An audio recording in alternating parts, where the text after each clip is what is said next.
Spirit 105.3. Hi, this is Erica. Hey, Erica. This is Andrew Rubenstein with Hey Bagel. It is so great to meet you. Hey, Andrew, how you doing? I'm doing great. How you doing? Well, I'm just excited reading about your dream. You're living the dream. And I want to hear about that. Why do you call making bagels the dream? I think it's about making the thing that you want to be making. I think that being in the privileged position of being able to create something and make somebody happy with what you create and also make a living off of that is the dream. Wow. Right? When did you know it was bagels for you? Probably around 2017. I come out of the art world, so I'm a painter. So I prefer to do something with my hands all the time. But being a painter meant I found myself in sales and marketing and doing other things for other people. And it just became obvious I wanted to do something for myself.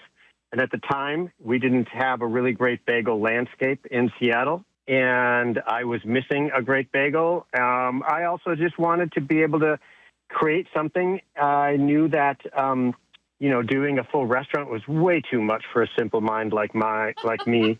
And I figured if I could just keep it simple, stupid, I would maybe be able to do all right with it.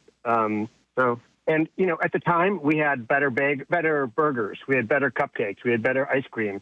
We had better donuts. But we didn't have better bagels for it. Oh, I'm so glad you're here. It's funny that you mentioned being an artist because, hey, we eat with our eyes first. And I just want to say your bagels are absolutely gorgeous. Thank you. Yeah, well, it's important to us that they don't look like props out of central casting. They're not supposed to be smooth. They're supposed to be blistered, and they're supposed to be a little funky looking, and I like a little dark bit here and there. We chase a crunchy crust. We chase a soft interior. We're supposed to be the whole thing. Oh, that's so great. Andrew, I grew up in New York where bagels are essential part. Yeah, you get it. A part of the culture. So on the way to school, we're stopping at the deli, get a bagel with mile-high cream cheese on every Saturday and Sunday. That's right. My dad was going to the bagel shop, bringing home the big brown bags of bagels. Yep. And it was like a thing. It was special.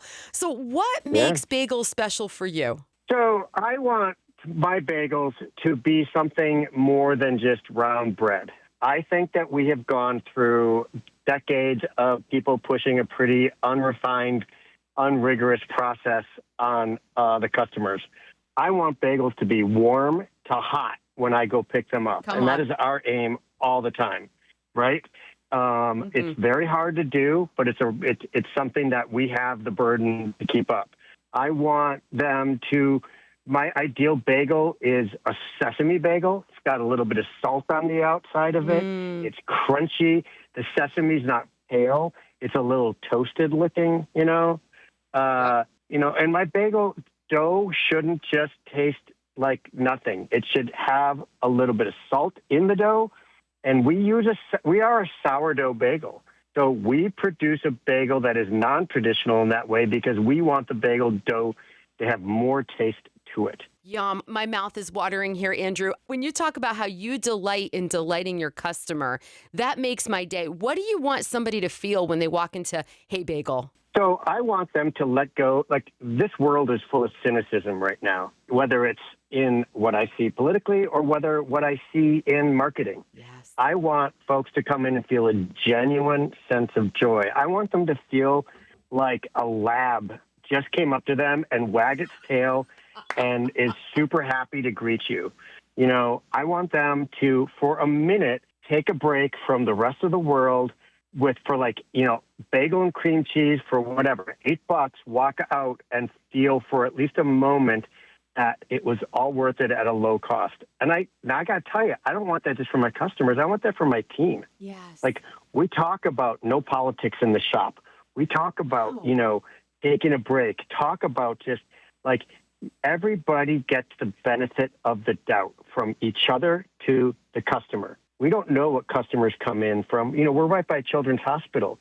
You might get a customer that seems sad, but they might be dealing with a child who's sick, or somebody who's angry. They might be dealing with a job issue. Our job is to make their lives better. That's what hospitality is. Oh, absolutely. You just took me back to Duke University Hospital in North Carolina. My son was having a major operation. And Andrew, I got to tell you, going to the bagel shop just outside of the hospital was a little refuge for me. So what you're saying really, really resonates.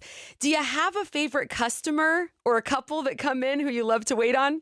I love them all the same. I get that. It's like picking a kid. I don't know. Here's the deal. I don't wait on the customers as much anymore because I've got a team. Yeah. But I see a lot of friendly faces from when I was doing this. I took that break from Rubenstein Bagels, and then I went back to the roots, and I did pop-ups, and I was handing bagels out from the back of my truck. And for a year, I would have these like clandestine meetups, and those people are still showing up and still picking up bagels from me in University Village. I'm getting emails from people on the regular thanking me for this. I mean, the bagel, the privilege that people who make food for other people have, especially when they're doing the job, is that they can get a feedback loop from the customer that will tell them, thank you.